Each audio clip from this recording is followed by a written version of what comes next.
आज का हमारा पहला प्रश्न है जिसमें हमें एक क्वेश्चन मार्क के स्थान पे जो नंबर आएगा वो ज्ञात करना है। दैट मीन्स कि find the missing number pattern का हमारा सवाल है। इसमें हमें टेबुलर फॉर्म में कुछ डेटा दिया हुआ है जिसमें से एक सेल में नंबर मिसिंग है। इस सेल में जो नंबर आएगा वो हमें बाकी के सेल में जो नंबर दिए हुए हैं उनका जो रिलेशन है उसको स्टडी करके ज्ञात करना है। तो अगर हम देखें तो ये इस सेल में, इस टेबल में हमारे पास 4 कॉलम है और 3 रो हैं। अब देखते हैं कि ये जो नंबर मिसिंग है, इसमें इसे हम इस रो में क्या लॉजिक है या इन कॉलम्स में क्या लॉजिक है, वो उसको फाइंड करके कैसे प्राप्त कर सकते हैं। तो इस तरीके के सवाल को हल करने के 2 तरीके होते हैं, या तो हमें हॉरिजॉन्टली लॉजिक ढूंढना है या फिर वर्टिकली लॉजिक ढूंढना है।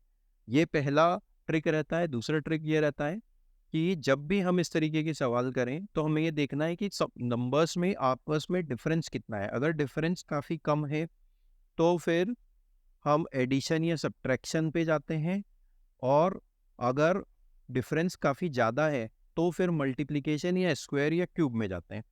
तो अगर हम देखें कॉलम नंबर 4 में जो नंबर है वो बाकी के कॉलम्स में जो नंबर दिए गए हैं उनके कंपैरिजन में काफ़ी बड़ा है। जैसे यहाँ पे दिया हुआ है 7, यहाँ 7, यहाँ 1 और फिर 48। सिमिलरली अगर नीचे वाली रो में देखें तो 9 दिया हुआ है, 5 दिया हुआ है, 0 दिया हुआ है और फिर 45। तो ये नंबर रिलेटिवली काफ़ी बड़े हैं। तो इसमें इस वाली टेबल में मल्टीप्लिकेशन या स्क्वायर या क्यूब वाली ट्रिक से लॉजिक ढूंढने में हमें ज़्यादा आसानी होगी और लॉजिक हमें जल्दी से मिल जाएगा। तो देखते हैं 7, 7, 1, इससे इन तीनों से मिला के हम 48 कैसे ला सकते हैं। तो अगर हम देखें तो 7 × 7 होता है 49, और 49 में से अगर एक माइनस कर दें जो इस सेल में दिया हुआ है तो हमारे पास 48 आता है। 7 × 7, पहले दो नंबर्स को, इस रो के दो नंबर्स को हमने मल्टीप्लाई किया। 7 × 7 इज इक्वल टू 49, और फिर जो तीसरे नंबर की रो में था उसको इसमें से सब्ट्रैक्ट किया तो 7 - 1 इज इक्वल टू 48। इस तरीके से ये नंबर हम ला सकते हैं। देखते हैं नीचे वाली रो में भी यही लॉजिक फॉलो हो रहा है क्या। तो 9 × 5 इज इक्वल टू 45, और 45 में से इसको घटाना है तो 45 - 0 इज इक्वल टू 45, जो ये नंबर है। तो ये लॉजिक इसमें फॉलो हो रहा है। अब बीच में जो क्वेश्चन मार्क है उसको ज्ञात करने के लिए हम करेंगे इन दोनों नंबर्स का मल्टीप्लिकेशन। तो 11 × 5 इज इक्वल टू 55, एंड 55 में से हमने एक सब्ट्रैक्ट कर दिया, एक घटा दिया, तो हमारे पास आता है 54। तो ऑप्शन नंबर 4 हमारा सही उत्तर हो जाएगा। आइए बढ़ते हैं अगले प्रश्न की ओर। अगला प्रश्न भी find the missing number pattern पे है, जिसमें एक टेबुलर फॉर्म में डेटा है और हमें दिए हुए नंबर्स ज्ञात करने, मिसिंग नंबर्स ज्ञात करने हुए दिए हुए नंबर में जो पैटर्न है उसको ढूंढ के। सो हॉरिजॉन्टली और वर्टिकली दो तरीके होते हैं, हम जानते हैं। पहले हम हॉरिजॉन्टल ट्राई करते हैं और पैटर्न को स्टडी करने की कोशिश करते हैं। तो अगर हम यहाँ पे देखें कि ये जो दो नंबर हैं, 24 से 20 आया मतलब -4 हुआ, और 20 से 36 आया मतलब +12 हुआ। देखते हैं यहाँ पे भी यही लॉजिक है क्या। 11, 15 से 11 आए मतलब -4, और 11 से 18 आए मतलब +7। तो ये लॉजिक तो यहाँ पे फॉलो नहीं हो पा रहा है। तो अब हमें कोई दूसरा लॉजिक यहाँ पे ढूंढना पड़ेगा। तो अब कौन सा लॉजिक यहाँ काम कर सकता है, अब देखते हैं हम। चूँकि हमारा जो नंबर मिसिंग है वो बीच वाली कॉलम में है, बीच वाली संख्या है, तो हमें कुछ ऐसा करना चाहिए कि इन दोनों नंबर्स से बीच वाला नंबर बने।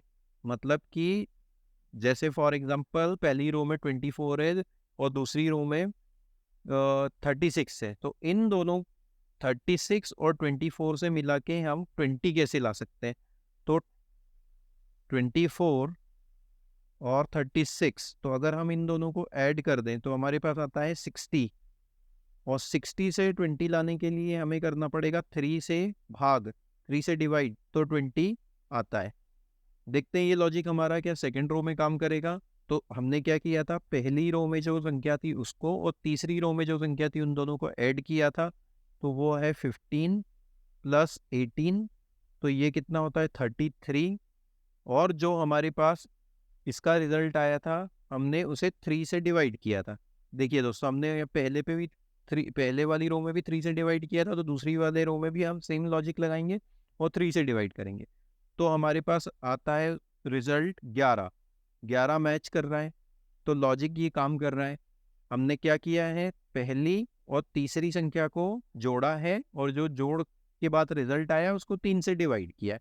तो ऐसे ही यहाँ पे भी 55 और 65 को हम ऐड कर देंगे, 55 प्लस 65, तो ये कितना होता है, ये होता है 120, 120, और 120 को हम डिवाइड करेंगे 3 से, 120 डिवाइडेड बाय 3, ये हो गया एक बार कटा और ये 4 बार कटा और फिर 0, तो ये कितना हो जाएगा 40। तो क्वेश्चन मार्क के स्थान पे आएगा 40। 40 देखते हैं हमारे ऑप्शन में है क्या। हाँ जी, तो सेकंड ऑप्शन इस प्रश्न का सही उत्तर हो जाएगा। आइए बढ़ते हैं अगले प्रश्न की ओर। अगला प्रश्न है, यदि ये टाइम और वर्क का प्रश्न है, यदि ए और बी मिलकर किसी काम को 20 दिन में करते हैं, बी और सी मिलकर उसी काम को 10 दिन में करते हैं, और सी और ए मिलकर उसी काम को 12 दिन में पूरा करते हैं, तो ए बी सी मिलकर अगर तीनों एक साथ काम करें तो कितने दिन में कार्य पूरा हो जाएगा। हम देखते हैं प्रश्न में हमको कौन कौन सी जानकारी दी हुई है। ए और बी मिलकर मतलब ए प्लस बी, ए प्लस बी मिलके एक कार्य को कितने दिन में कर रहे हैं, 20 दिन में। इसी प्रकार बी और सी, बी और सी दिया हुआ है दोस्तों, तो हम बी प्लस सी लिख लेते हैं। बी और सी एक साथ काम करेंगे तो ये कितने दिनों में कर लेंगे, 10 दिनों में, तो हमने यहाँ पे 10 लिख लिया। और इसी प्रकार सी और ए मिलके अगर काम करते हैं साथ में तो कितने दिन में कर लेंगे, सी प्लस ए, सी प्लस ए करेंगे 12 दिन में ये कार्य।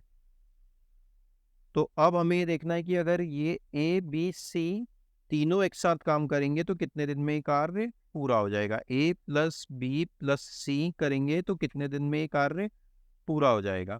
इस तरीके के सवाल को ज्ञात में आंसर ज्ञात करने का सबसे सही तरीका ये होता है कि हम सबसे पहले ये ज्ञात करें कि कुल कार्य कितना है। कुल कार्य ज्ञात करने के लिए हमें जो नंबर ऑफ डेज जिसमें ये मिलके कार्य कर रहे हैं उन तीनों नंबर्स का एलसीएम निकालना पड़ेगा।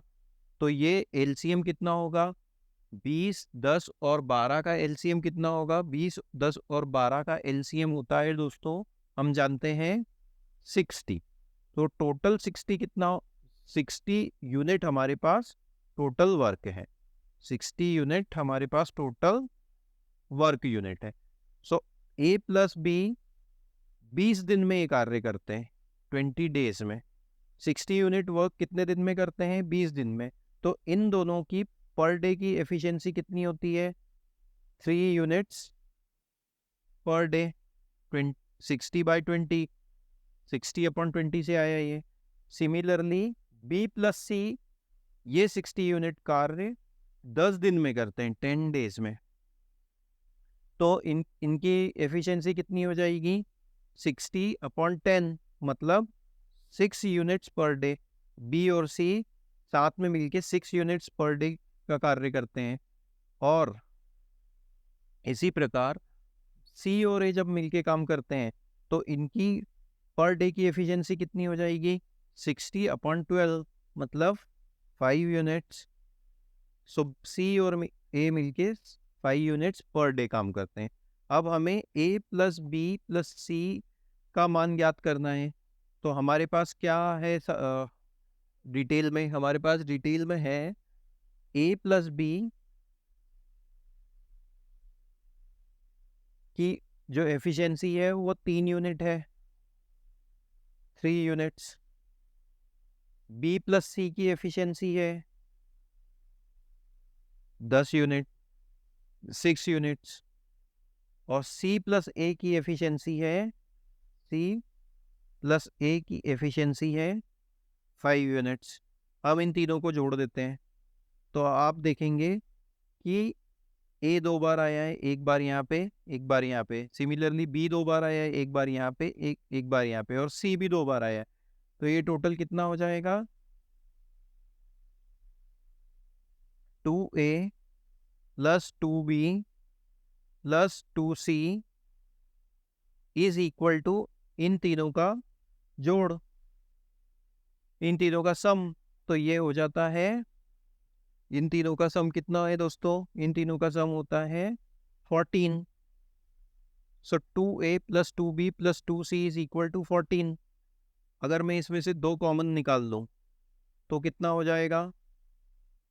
2 ब्रैकेट में a plus b plus c is equal to 14। So अगर सिर्फ a b c की वैल्यू ज्ञात करनी हो तो a plus b plus c की वैल्यू कितनी होती है? 14/2 मतलब 7। सो जब a plus b plus c एक साथ काम करेंगे, तीनों मिलके एक साथ काम करेंगे, तो 7 यूनिट्स पर डे का काम कर लेंगे। टोटल वर्क यूनिट कितनी है? 60। सो a प्लस बी, अब हमें क्या याद करना है? नंबर ऑफ डेज का ज्ञात करना है। a plus B plus C कितने दिनों में ये कार्य पूरा कर लेंगे? So time is equal to, time कितना होता है? Work unit upon efficiency. Efficiency कितनी है? 7 यूनिट्स। तो हमारा आंसर क्या होगा? 60/7। अब देखते हैं 60/7 को हम कैसे लिख सकते हैं। अगर हमें लिखना चाहें तो हम इसे लिख सकते हैं 8 सही 4/7। 8 सही 4/7, 7×8 = 56 और 4 60। तो 8 सही 4/7 ऑप्शन नंबर 3 हमारा आंसर हो जाएगा। आइए बढ़ते हैं अगले प्रश्न की ओर। अगला प्रश्न है, हमें दिए हुए शब्द में से ऐसा शब्द, जो ऑप्शन दिए हुए हैं उनमें से ऐसा वर्ड ढूंढना है जो इन लेटर्स को यूज करके नहीं बनाया जा सकता। तो इस तरीके के सवाल को हल करने का सबसे अच्छा तरीका ये होता है कि हम जो बड़ा वर्ड है उसके प्रत्येक लेटर को मन ही मन में जोर से 2 बार पढ़ लेंगे, सो दैट ये हमारी शॉर्ट टर्म की मेमोरी में स्टोर हो जाता है और फिर हम ऑप्शंस की तरफ जाएंगे। आइए शुरू करते हैं। PRESUMPTION,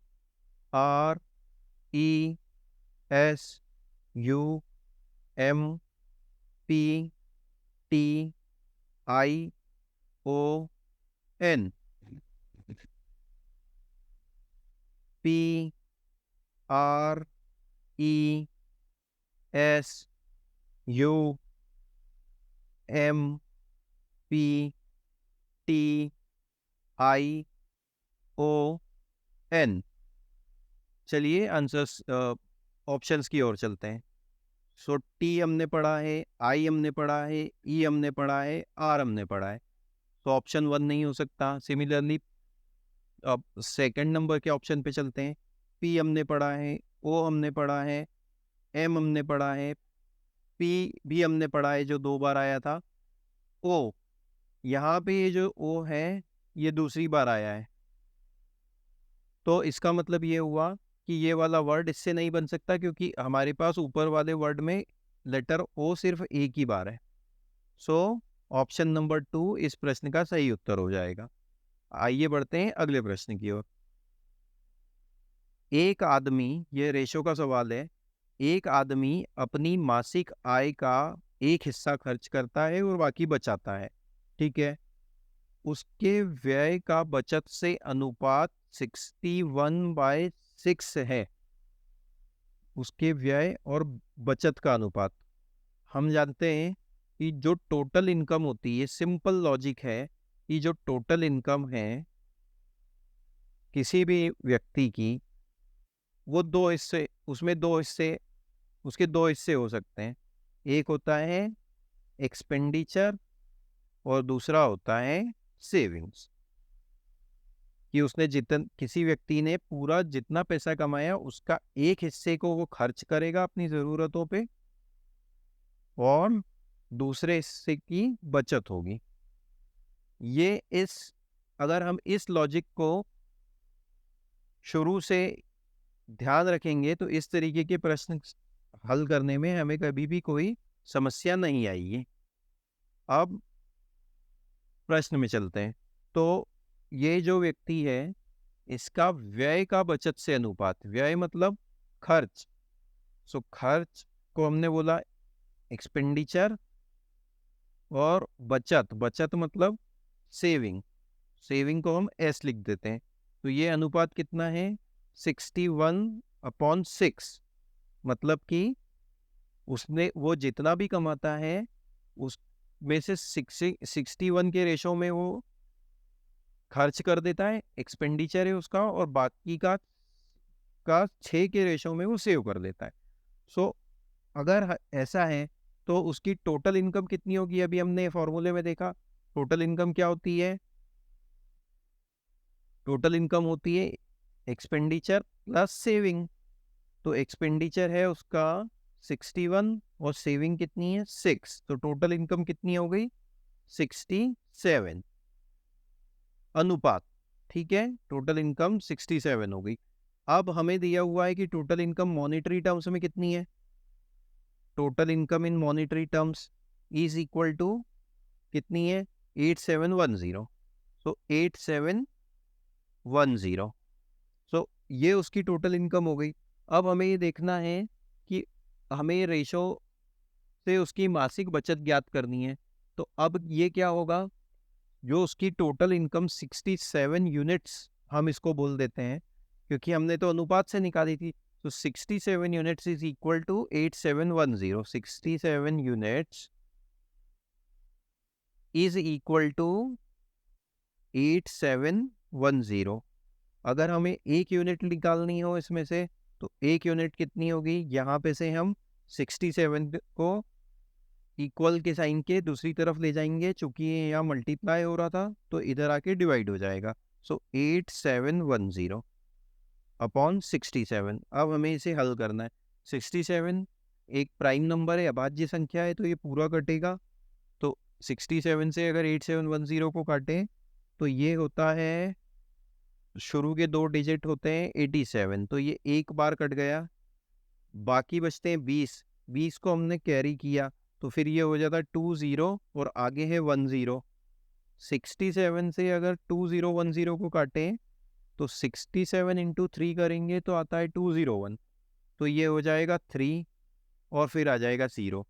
so 1 unit is equal to 130।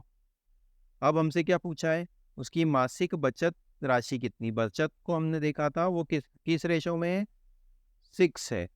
So saving कितनी हो जाएगी, सेविंग के लिए 6 यूनिट है, तो उसकी सेविंग कितनी हो जाएगी, 1 यूनिट इंटू 6। सो 1 यूनिट की वैल्यू अभी हमने निकाली, वो कितनी है 130 इंटू 6। तो ये कितना हो जाएगा 130 इंटू 6 कितना होता है दोस्तों 780। तो जो वो ये हमारा आंसर हो जाएगा 780, ऑप्शन नंबर 4। इसका मतलब ये हुआ कि वो 8,700 रुपये कमाता है, जिसमें से 780 रुपये वो बचाता है और बाकी के खर्च कर देता है।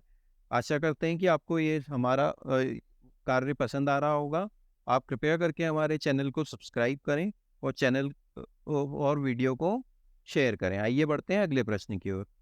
अगला प्रश्न है नंबर सीरीज पे। निम्नलिखित श्रृंखला में प्रश्नवाचक चिन्ह के स्थान पर आने वाली संख्या ज्ञात कीजिए। तो ये कुछ नंबर्स दिए हुए हैं एक सीरीज के फॉर्म में, और उसमें जो एक नंबर मिसिंग है, क्वेश्चन मार्क है, वो हमको ज्ञात करना है। तो आइए इन नंबर्स में जो पैटर्न है, जो लॉजिकल रिलेशन है, हम उसको ढूंढने की कोशिश करते हैं। तो हमने देखा कि जो नंबर्स में डिफरेंस है वो काफ़ी कम है, एकदम से नंबर काफ़ी बड़े या काफ़ी छोटे नहीं हो रहे। सो अगर ऐसा है तो यहाँ पे एडिशन या सब्ट्रैक्शन का लॉजिक काम करेगा, या तो जोड़ हो रहा है इन नंबर्स में या घटाव हो रहा है, इस बात की संभावना ज़्यादा है। आइए हम इसे समझने की कोशिश करते हैं। तो पहला नंबर है 1 और दूसरा नंबर है 7, मतलब ये कितना हो गया, +6। 7 के बाद अगला नंबर है 3। 7 से 3 पे जाने के लिए हमें क्या करना पड़ेगा, इसमें से 4 घटाना पड़ेगा, ठीक है। फिर अगला नंबर है 3 से लेके 9, मतलब +6। +6 पहले भी आया था, फिर से आया, मतलब यहाँ पे कोई रिलेशन हो सकता है। फिर 9 से लेके अगर हम 6 पे जाएं तो कितना कम करना पड़ेगा हमें, -3। तो आप देखेंगे दोस्तों यहाँ पे +6 तो कॉमन है, लेकिन ये जो डिफरेंस है वो एक नंबर से कम हुआ है। फिर 6 से अगर हम 12 पे जाते हैं तो ये होता है फिर से +6, और 12 से अगर 10 पे आते हैं तो ये होता है -2। तो ये पैटर्न कौन सा फॉलो हो रहा है कि दो पहले तो दो नंबर में 6 का डिफरेंस है, और उसके बाद जो अगला नंबर आता है उसमें पहले -4 का डिफरेंस था, फिर -3 का डिफरेंस आया, और फिर -2 का डिफरेंस आया। और आगे बढ़ते हैं तो 10 से 16 ये कितना होता है, +6, और 16 से 15 होता है -1। आगे क्या होगा, यहाँ पे 15 के बाद +6 होगा, तो 15 के बाद +6 करने पे आता है 21। 21 है हमारा ऑप्शन नंबर 4। ऑप्शन नंबर 4 इस प्रश्न का सही उत्तर हो जाएगा। आइए बढ़ते हैं अगले प्रश्न की ओर। अगला प्रश्न है, निम्नलिखित में विकल्पों में संबंधित शब्द का चयन करें। अच्छा, जो रिलेशन शुरू के दो शब्दों में है वही, उसी से हमें क्वेश्चन मार्क के स्थान पे जो वर्ड आएगा वो ज्ञात करना है। तो आइए इसे पढ़ते हैं। पहला वर्ड है सेंट, और उसके अनुपात में है मेडिटेशन वर्ड। तो इनमें क्या रिलेशन है सेंट और मेडिटेशन में? सेंट मतलब संत या महात्मा, और मेडिटेशन मतलब योग। तो संत लोग हम जानते हैं योग करते रहते हैं, हमेशा योग में अभ्यस्त होते हैं वो। इसी प्रकार साइंटिस्ट मतलब वैज्ञानिक। तो संत योग करते हैं, तो वैज्ञानिक क्या करते हैं? ऑप्शंस में से पढ़ते हैं वैज्ञानिक का कार्य। रिसर्च, वो खोजबीन करते हैं। ऑप्शन नंबर 1 ही हमारा सही उत्तर हो जाएगा, रिसर्च। उम्मीद करते हैं कि आपको ये लॉजिक समझ में आया होगा। हमने देखा सेंट लोग हैं जो मेडिटेशन करते हैं, तो साइंटिस्ट लोग रिसर्च करते हैं। नॉलेज मतलब होता है ज्ञान, स्पिरिचुअल मतलब होता है आध्यात्म, और रेशनल मतलब होता है तार्किक। So option number 1 research is the correct answer. आइए बढ़ते हैं अगले प्रश्न की ओर। अगला प्रश्न है, हमें वह नंबर ढूंढना है जो अन्य से भिन्न है। अन्य से भिन्न, जो बाकी सभी विकल्प में से अलग है। मतलब इसमें से 3 नंबर एक कोई पर्टिकुलर लॉजिक फॉलो कर रहे हैं, और एक नंबर अलग है। तो हम वो नंबर ढूंढने की कोशिश करते हैं। सो 1311 एक नंबर है, दूसरा है 121, तीसरा है 11, और चौथा है हमारे पास 133। अब अगर हम देखें तो 131 या छोटे नंबर से शुरू करते हैं। तो अगर 11 है तो 11 को, 11 एक प्राइम नंबर है, अभाज्य संख्या है, तो हम इसको सीधे ही 11 लिख सकते हैं, 11। अब जो 121 है ये भी 11 का मल्टीपल है, या 11 का स्क्वायर है, तो इसको हम 11 इंटू 11 लिख सकते हैं। इसी प्रकार 1311 11 का क्यूब है, मतलब 11 का घन अगर करेंगे, 11 इंटू 11 करेंगे, तो हमें 1331 मिलेगा। सो ऊपर के जो 3 नंबर हैं वो 11 के मल्टीपल्स हैं। इसी प्रकार अगर हम 133 करें तो 133 11 का मल्टीपल नहीं है, इसे 11 से भाग नहीं दिया जा सकता, ये पूर्णतः 11 से विभाजित नहीं होगा। आप देखेंगे तो ये हो जाएगा 1 और यहाँ पे कैरी किया 2, सो ये 2 और उसके बाद फिर डेसिमल में कुछ नंबर आएगा। सो 133 एक ऐसा नंबर है यहाँ पे जो 11 से पूर्णतः विभाजित नहीं हो सकता। सो ऑप्शन नंबर 4 इस श्रृंखला में बाकी अन्य से भिन्न है, इसलिए हम 133 पे टिक करेंगे, चूंकि ये हमारा सही उत्तर है। हमने देखा कि बाकी के सभी नंबर 11 के मल्टीपल है, एक 11 खुद है, एक 11 का स्क्वायर है और एक 11 का क्यूब है। आइए बढ़ते हैं अगले प्रश्न पे। ये डायरेक्शन से संबंधित सवाल है। प्रणव 10 किलोमीटर उत्तर की ओर जाता है, उत्तर की ओर गया, फिर वह पश्चिम की ओर मुड़ा और 10 किलोमीटर चला, फिर वह दक्षिण की ओर मुड़ा और 5 किलोमीटर चला, अंत में वह पूर्व की ओर मुड़ा और 10 किलोमीटर की दूरी तय करी। प्रारंभिक बिंदु से वह किस दिशा में है? सवाल हल करने से पहले हमें ये जानना ज़रूरी है कि डायरेक्शंस का डायग्राम क्या होता है। तो डायरेक्शंस का डायग्राम एक प्लस के बाद ही प्लस के साइन के बराबर होता है, हम सभी जानते हैं, या जिसमें ये डायरेक्शन हमेशा बाय डिफ़ॉल्ट नॉर्थ होती है, नॉर्थ या उत्तर। उसके अपोजिट में साउथ डायरेक्शन होती है और राइट हैंड साइड पे हमारे ईस्ट डायरेक्शन होती है, पूर्व, और लेफ्ट हैंड साइड पे वेस्ट डायरेक्शन होती है, दक्षिण। अब प्रश्न में हमें बोला गया है प्रणव नाम का एक व्यक्ति 10 किलोमीटर उत्तर की ओर गया। सो 10 किलोमीटर उत्तर की ओर जाता है कोई व्यक्ति, तो मान लेते हैं कि ये उस व्यक्ति का स्टार्टिंग पॉइंट है, यहाँ पे ये उसका स्टार्टिंग पॉइंट है। अब वो 10 किलोमीटर उत्तर की ओर गया, मतलब उसने ऊपर की दिशा में दूरी तय की। ये कितनी है दूरी? ये दूरी है 10 किलोमीटर। उसके बाद वो व्यक्ति क्या करता है, फिर वो पश्चिम की ओर मुड़ा और 10 किलोमीटर चला। अब पश्चिम हमने देखा है लेफ्ट हैंड साइड पे आएगी। अभी वो व्यक्ति यहाँ खड़ा हुआ है, तो अब उसने पश्चिम की तरफ टर्न लिया और कितनी दूर चला, फिर से 10 किलोमीटर चला। मान लेते हैं कि वो उस यहाँ पे आ जाता है।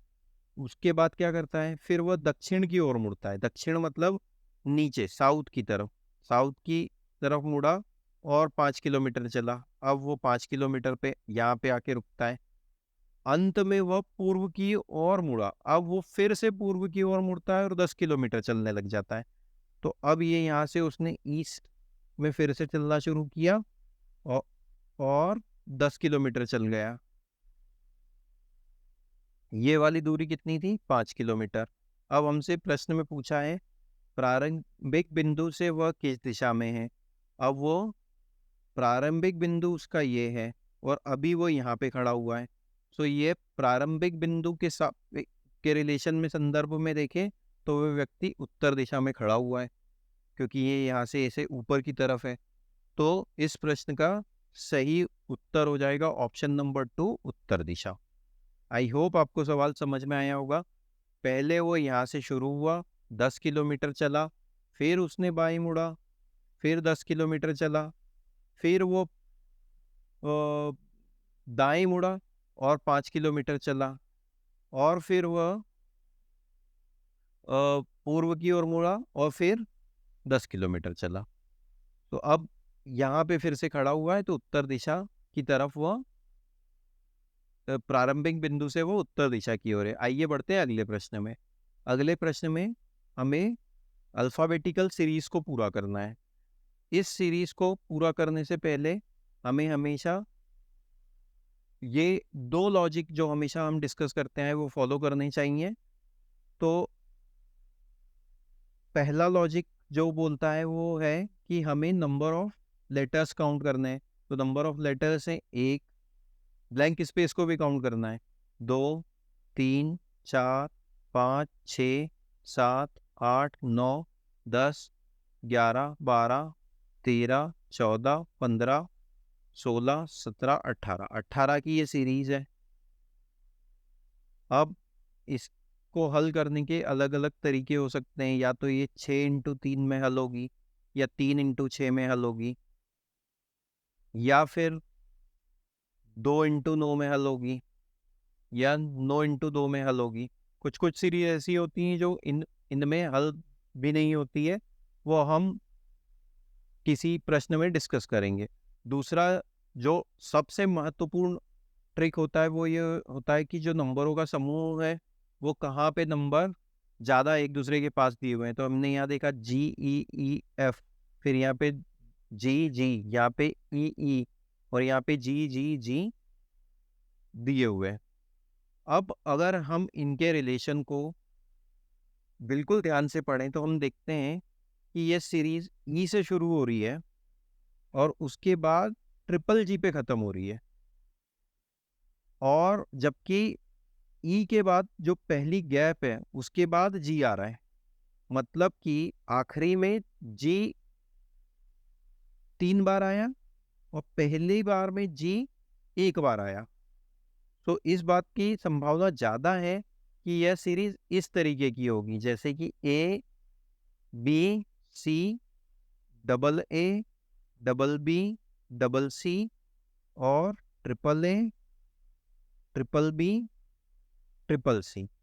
देखते हैं ये हमारा लॉजिक काम कर रहा है। हमें ये हिंट कहाँ से मिली? हमने देखा कि ये सीरीज ई से शुरू हुई है और आखिरी में जब जी आया है तो 3 बार आया है।